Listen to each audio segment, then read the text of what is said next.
உங்கள் பேரை போடணும், கலரில் போடவான்னு கேட்டேன். திமுக கலரில் போடவா இல்லை வெறும் கலரில் போடவான்னு கேட்டேன். அவங்க உடனே நான் எப்போவோ திமுகவுக்கு வந்துட்டேன், நீங்கள் திமுக கலர்லேயே போட்டுருந்தாங்க. அதனால தான் இன்விடேஷனில் அவங்க பேரை திமுகவில் போட்டிருக்கேன்.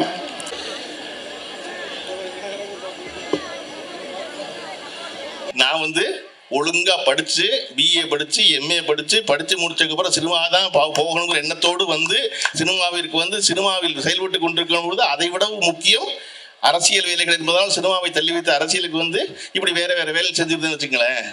எனக்கு பெரிய மகிழ்ச்சி நம்முடைய முதல்வர் ஸ்டாலின் அவர்கள் கூட்டத்தை பிறந்தநாள் விழாவை பற்றி பேசுவது என்பது எனக்கு என்ன பெரிய மகிழ்ச்சி அப்படின்னா, ஒரு மனிதனிடம் ஒரு ஆள்கிட்ட போய் நீ ஃப்ரெண்டை பற்றி பேசு அப்படின்னா ஒரு 2 நாள் 3 நாளைக்கு பேசுவான். என் நண்பர்கள் யாரெல்லாம் தெரியுவான். உன்னுடைய ஆசிரியர்களை பற்றி பேசு அப்படின்னா நல்ல ஆசிரியர்கள் இருந்தால் கூட ஒரு 4 நாள் பேசுவான். அதுக்கப்புறம் ஒரு உறவினரை பற்றி பேசு அப்படின்னா எங்கள் சித்தப்பா என்ன செஞ்சார் தெரியுமா, மாமா என்ன செஞ்சார் தெரியுமா, அத்தை என்ன தெரியுமா செஞ்சாங்க அப்படி பேசுவோம். தாத்தா பாட்டியை பற்றி பேசுனா கூட 10 நாள் பேசுவான், ஏன்னா சின்ன வயசுல வளர்த்ததுனால. ஆனால் அம்மாவை பற்றி பேசுன்னு சொன்னால் சலிப்பின்றி வாழ்நாள் முழுமைக்கும் பேசிக்கொண்டே இருப்பான். ஏன்னா அவன் வாழ்க்கை முழுக்க நிறைந்திருக்கிற பெண் என்பது அவனுடைய அம்மா தான். அப்படி திராவிட முன்னேற்ற கழகத்தை சேர்ந்த அத்தனை பேரும் தங்களுடைய தாயாக நினைக்கும் திரு தலைவர் ஸ்டாலின் அவர்களை பற்றி தொடர்ச்சியாக இப்படி கூட்டங்கள் போட்டு தமிழ்நாடு முழுவதும் பேசுவது என்பது ரொம்ப நேசத்திற்குரிய ஒரு தலைவரை பெற்ற தொண்டர்கள் செய்கின்ற காரியமாக தான் நான் பார்க்குறேன். எல்லா கூட்டங்களிலும் ஒரு முழக்கம் வைக்கப்படுது. என்னன்னா, வெல்வோம் 200 படைப்போம் வரலாறுன்னு. அப்படி ஒரு வரலாறு படைப்போம் அடுத்த ஆண்டு வரப்போகும் சட்டமன்ற தேர்தலில். வெல்வோம் 200 படைப்போம் வரலாறுன்னு.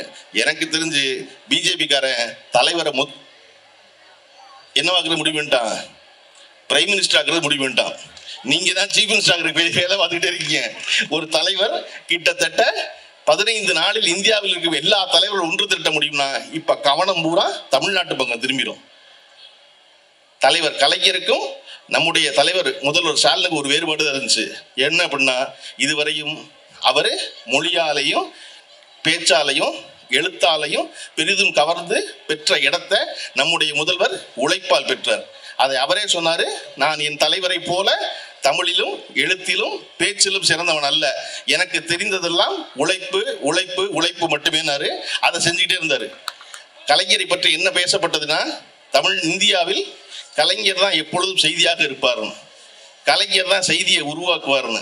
அந்த இடத்தை இந்த தலைவர் அடையல. இப்ப அந்த இடத்தை தொட்டிருக்காரு முதல்ல நம்முடைய தலைவர் ஸ்டாலின் அவர்கள். கடந்த 10 நாட்களாக இந்தியாவின் செய்தியாக திரு ஸ்டாலின் அவர்கள் தான் இருக்கிறார்கள். ரூபாயின்னு மாத்திர தொடங்கி அனைத்து கட்சி கூட்டம் வரைக்கும்.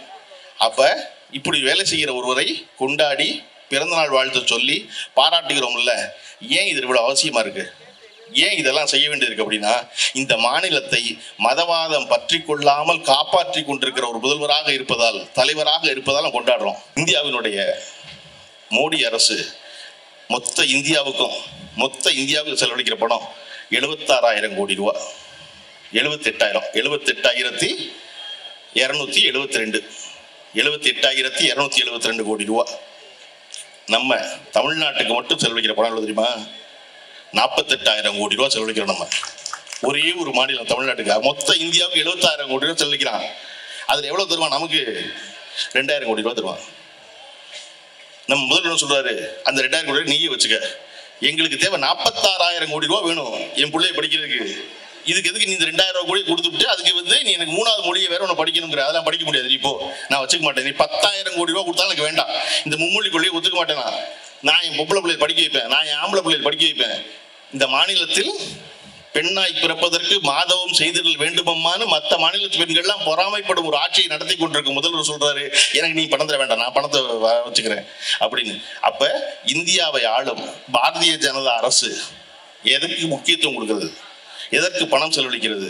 தமிழ்நாட்டை ஆண்டு கொண்டிருக்கும் திராவிட மாடல் நாயகர் திரு முத்துவேல் கருணாநிதி ஸ்டாலின் எதற்கு பணம் ஒதுக்குகிறார், எது அவசியம் என்று நினைக்கிறார் என்பதை சிந்தித்து பார்த்தால், அண்ணன் மா சுப்பிரமணியன் அவர்கள் சொன்னது போல வெல்வோம் 200 படைப்போம் வரலாறு என்பது மட்டுமல்ல, இந்தியாவிற்கே வழிகாட்டியாக நம்முடைய முதல்வர் தலைவர் ஸ்டாலின் அவர்கள் வரப்போகும் நாள் வெகு தூரத்தில் இல்லை.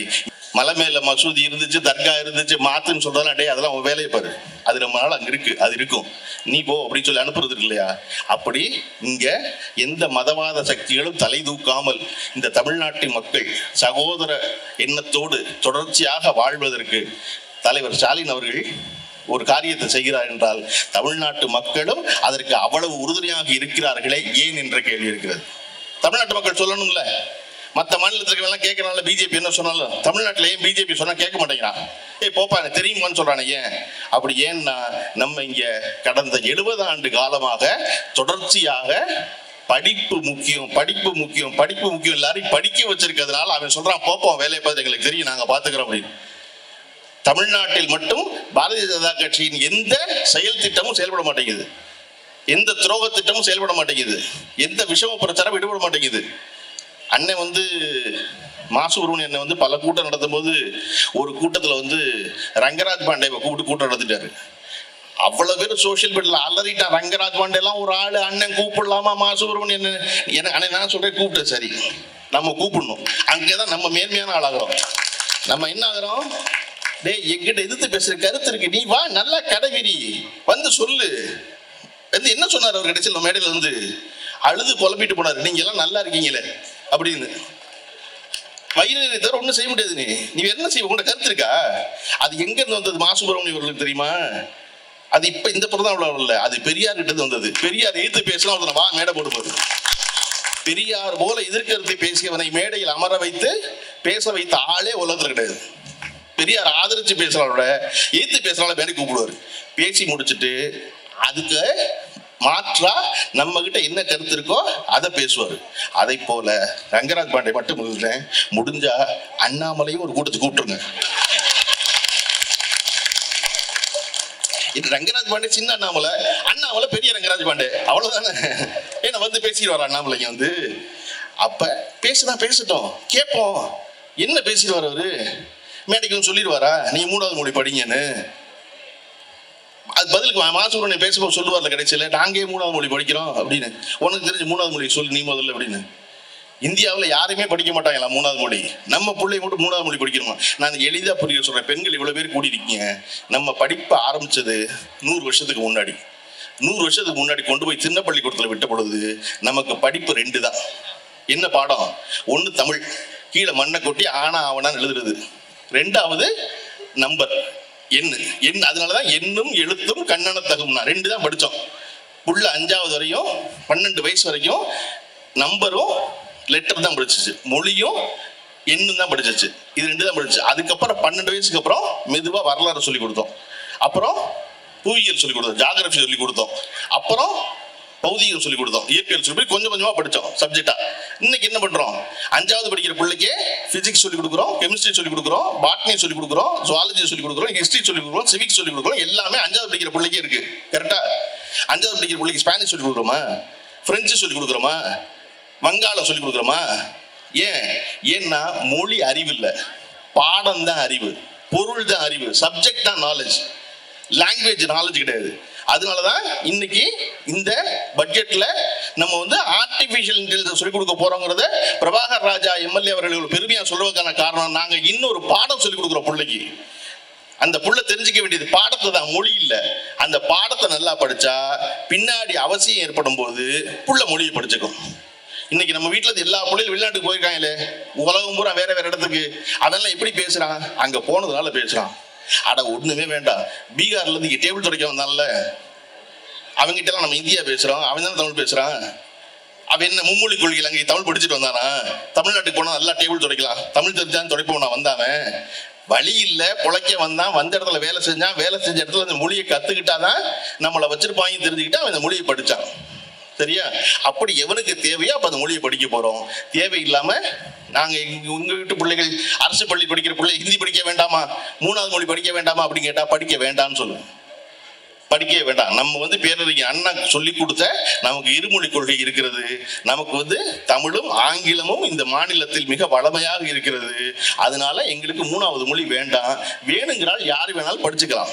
இங்க இந்தி பிரச்சார சபை இருக்கு, பிரெஞ்சு கிளாஸ் இருக்கு, யார் வேணா படிச்சுக்கலாம். பள்ளிக்கூடத்தில் ஒரு மொழியை சேர்ப்பது என்பது அந்த பிள்ளைக்கான சுமை. தேவையில்லாம ராத்திரி உட்காந்து வீட்டுல யார் சொல்லிக் கொடுப்பா அந்த பாடத்தை? எங்க போய் படிக்க அந்த புடத்தை? அப்ப அது தேவையில்லை. இங்க பொருள் தான் அறிவு, சப்ஜெக்ட் தான் அறிவு. ஆர்டிஃபிஷியல் இன்டெலிஜென்ஸ் போல, டேட்டா சயின்ஸ் போல அதை சொல்லிக் கொடுக்கறதா வழி. அதை சொல்லிக் கொடுப்பதற்கு தமிழ்நாடு அரசு இன்று தொடங்கலை. இந்த பழக்கம் எங்கேருந்து ஆரம்பிச்சிச்சு அப்படின்னா நீதி கட்சியிலிருந்து தொடங்குகிறது. நான் இந்த திராவிட மாடல் அரசின் அனைத்து சாதனைகளையும் சொல்லி இந்த ராத்திரியை சிவராத்திரியாக்க விரும்பலை. நான் இந்த ராத்திரி 9 மணிக்கு முடிச்சு வீட்டுக்கு போகணும்னா நம்ம ஒரு சாதனையை பேசினா போதும். அதுல முக்கியமானது எல்லாருக்குமான கல்விங்கிறது.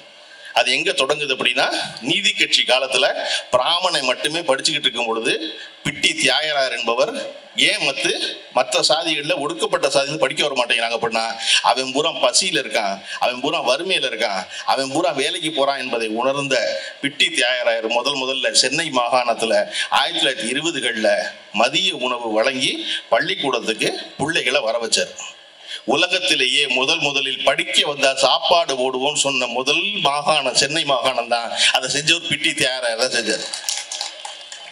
எப்படி இன்றைய முதல்வர் நம்முடைய தலைவர் திரு முத்துவேல் கருணாநிதி ஸ்டாலின் அவர்கள் காலை உணவு வழங்கிய பொழுது உலகமே உற்று பார்த்ததோ அதை போல கிட்டத்தட்ட 100 ஆண்டுகளுக்கு முன்னால் நீதி கட்சியை சேர்ந்த பிட்டி தியாகராயர் மதிய உணவு வழங்கிய போது உலகமே உற்று பார்த்தது. என்னது மெட்ராஸ் ஸ்டேட்ல மதியான சாப்பாடு போட்டு பள்ளிக்கூடம் நடத்துறாங்களா அப்படின்னு. அதுதான் பின்னாளில் பெரியாரால் ஊக்குவிக்கப்பட்டது. பெரியார் கல்வி என்பது ஒடுக்கப்பட்டவரை போல பெண்களுக்கும் மிக முக்கியம்னு பேசின ஒருத்தர் பெரியார். இன்னைக்கு பெரியார சீமானில் தொடங்கி எச்ராஜாவிலிருந்து அண்ணாமலை வரை யாருக்கும் பிடிக்க மாட்டேங்குது. ஏன்? சாமி கும்பிடாதுன்னு சொன்னதுனாலயா? இல்ல, பொம்பளை பிள்ளையில படிக்க சொன்னதுனால, பொம்பளை பிள்ளையில சமமா நடத்துன்னு சொன்னதுனால, பொம்பளை பிள்ளையில சொத்துல பங்கு கொடுன்னு சொன்னதுனால, இதையெல்லாம் சொன்ன கிழமை பெரியார். அதனால வேண்டாம் பெரியார் அப்படின்னு பெரியார் தான் திருப்பி அதை வலியுறுத்துறாரு. பின்னாளில் அதையே அண்ணா வலியுறுத்துகிறார். பொய்ச்சிரிப்பும் புரட்டும் உலகம் நிலவும் உலகில் நம் வாழ்க்கை பாதை நேராக இருக்க வேண்டுமெனில் கல்வியை தவிர வேறு வழி இல்லை, கல்வியை தவிர வேறு கதி இல்லைங்கிறார் அண்ணா. அண்ணாவின் தொடர்ச்சியாக வந்த கலைஞர் அதை அழுத்தி பிடித்துக் கொள்கிறார். 1975 கலைஞர் மதுரை அமெரிக்கன் கல்லூரியில தமிழ் மன்றத்துக்கு பேச்சாளராக போறாரு. அவருடைய தொகுப்பு விழாவுக்கு முதலமைச்சர் கலைஞரோடு உடன் இருப்பவர் அன்றைய மின்துறை அமைச்சர் ஓபி ராமன் அவர்கள். ஓபி ராமன் ஒரு பெரிய வழக்கறிஞர், அவரும் கூட போறாரு.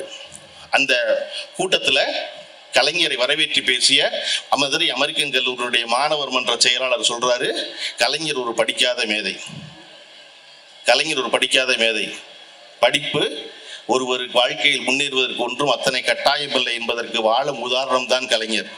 அவர் அடைந்திருக்க உயரம் அளவிட முடியாதது அப்படின்னு சொல்லி கண்ணதாசனுடைய ஒரு பாட்டை உதாரணமா சொல்றாரு. வாழை மரம் படித்ததில்லை, கனி கொடுக்க மறந்ததா, வான்முகிலும் கற்றதில்லை, மழை பொழிய மறந்ததா, கற்றதினால் அறிவு பெற்றோர் 1000 உண்டு, பாடம் படிக்காத மேதைகளும் பாரினில் உண்டு அப்படின்னு பாட்டை சொல்லி கலைஞரை கொண்டாடி பாராட்டுறாரு. கலைஞர் பேச வரும்போது சொல்றாரு, தம்பி என் மேல் கொண்ட அன்பின் காரணமாக படிக்காத என்னை உயர்த்தி பேசினாரு, பேசக்கூடாது. உங்களுக்கு யார் தெரியுமா உதாரணம்? யாரை போல நீங்க வரணும் தெரியுமா? இந்த உட்கார்ந்திருக்காரு அமைச்சர் ஓபி ராமன், அவரை போல வரணும். அவர் இந்த கல்லூரியின் முன்னாள் மாணவர், அவர் மாநிலத்தில் அதிக மதிப்பெண் பெற்று வெற்றி பெற்றவர், அவர் இந்த மாநிலம் புகழும் வழக்கறிஞர், தன்னுடைய கல்வியின் காரணமாக இன்று அமைச்சரவை அலங்கரித்துக் கொண்டிருக்கிறார். ஓபி ராமனை போலத்தான் நீங்க வரணுமே ஒழிய ஓபி ராமனை தான் வழிகாட்டி எடுத்துக்கணும், என்ன எடுத்துக்காதீங்க. ஏன்னான்னு சொல்றாரு, விதி விலக்கு வழிகாட்டி ஆகாதுங்கிறார் கலைஞர். விதி விலக்கு வழிகாட்டி ஆகாது, அதை வச்சுக்காது அப்படின்னு. அதை வச்சுக்க கூடாது. ஒரு தலைவன் சொல்லணும்ல, தன்னை புகழ்ந்தா பிடிக்கும்ல, ஆமாமா நான்லாம் படிக்காம பிரமாதமா வந்தவன் ஓபி ராமனுக்கு மேல நான் தானே சொல்லணும். ஆனா சொல்லாம நீ யாரை வச்சுக்கணும்னா யார் படித்திருக்கிறாரோ அவரை உதாரணமாக கொள், என்னை உதாரணமாக கொள்ளாதுன்னு சொன்ன தலைவர் இருக்கார் இல்லையா, அந்த தலைவரின் வழியாகத்தான் 1922 ஜூன் மாதம் 13ஆம் தேதி நம்ம திருவள்ளூர் மாவட்டத்தில் என்னும் எழுத்துங்கிற திட்டத்தை துவங்கி வச்ச நம்முடைய முதல்வர் ஸ்டாலின் அவர்கள் சொன்னாரு, வாழ்க்கையில் தரம் உயர்வதற்கு ஒரே வழி கல்வி மட்டும்தான். படிக்காத ஒருவர் சாதித்தார் என்று யாரையாவது காட்டினால் படித்ததனால் சாதித்த 1,00,000 பேரை நம்மால் காட்ட முடியும். படிக்காமல் ஒருத்தர் சாதித்தார் என்று சொல்வது நம்மளை சூழ்ச்சி வலையில் சிக்க வைப்பது. இவனெல்லாம் படித்து விட்டானே என்ற எரிச்சலில் சொல்வது. அதனால் படியுங்கள் படியுங்கள் படியுங்கள் தலைவர் ஸ்டாலின் அவர்கள் படியுங்கள் படியுங்கள் சொன்னது எங்கிருந்து வருது? நீதி கட்சியிலிருந்து வருது.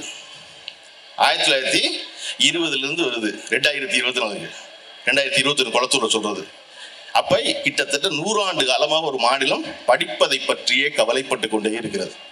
அதிலும் குறிப்பாக பெண்கள் படிப்பதை பற்றி. கலைஞர் அவர்கள் 89 முதல்வராக பொறுப்பேற்றுக் கொண்ட பிறகு 8வது வரை பொம்பளை பிள்ளை படிச்சா கல்யாணத்துக்கு 5000 கொடுப்போம்னாரு. நிருபர்கள்லாம் கேட்டாங்க, அது என்ன பொம்பளை பிள்ளை யாரு கல்யாணம் பண்ணாலும் நீ 5000 கொடுக்க வேண்டியதானே, அதனை 8வது வரையும் படிச்சா கொடுக்கறது அப்படின்னு கலைஞர் உடனே சொன்னார். அப்படியாவது 8வது வரையும் பொம்பளை பிள்ளைகளை படிக்க வைப்பீங்களே, அதுக்காக தான் சொல்றேன். அதன் பின்னால் அது தாலிக்கு தங்கமாக மாறியது. நம்முடைய முதல்வர் ஸ்டாலின் அவர்கள் நினைச்சாரு, தாலிக்கா தங்கம் கொடுக்கறது, இந்த பொம்பளை பிள்ளையிலேயே தங்கமா மாத்தணும், எப்படி மாத்துறது இல்லையா? ஒரு தடவை 1 கிராம் தங்கம், 1 பவுன் தங்கம் என்னன்னு போறோம். ஒரு பொம்பளை பிள்ளை நல்லா படிச்சு நல்லா வேலைக்கு போய் நல்லா இருந்தா அந்த பொண்ணு எத்தனை பவுன் தங்கம் வேணாலும் வாங்கிக்கும். அப்ப 6வதுல இருந்து 12வது வரையும் அரசு பள்ளியில படிச்சா அந்த பெண்களுக்கு எவ்வளவு படிச்சாலும் எவ்வளவு நாளைக்கு படிச்சாலும் படிப்பு முடியும் காலம் வரை மாதம் 1000 ரூபாய் அறிவித்த ஒரே ஒரு மாநிலம் தமிழ்நாடு தான். இன்னைக்கு பெண்களுக்கான பேருந்து பயணத்தை பத்தி அமைச்சர் அவர்கள் புள்ளிவர கணக்கெல்லாம் சொன்னாரு. நீங்க அந்த பேருந்து பயணம் எவ்வளவு பெரிய மாற்றத்தை, இத்தனை கோடி பேர் பயணம் செய்யறாங்க என்பது வேறு. அந்த பேருந்து பயணம் என்ன மாற்றத்தை தெரியுமா வாழ்க்கையில் ஏற்படுத்தும்?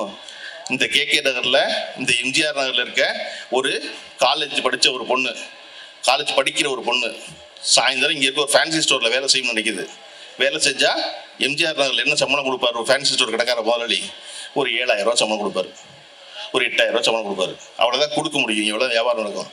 அந்த பொண்ணு இங்கிருந்து கிளம்பி டி நகருக்கு வேலைக்கு போனுச்சுன்னா, பாண்டி பஜாருக்கு வேலைக்கு போனுச்சுன்னா, அதே வேலைக்கு சேல்ஸ் கேர்ள் வேலைக்கு இங்க 8000 ரூபாய் சம்பளம், அங்க 10000 ரூபாய் ஆயிரும்.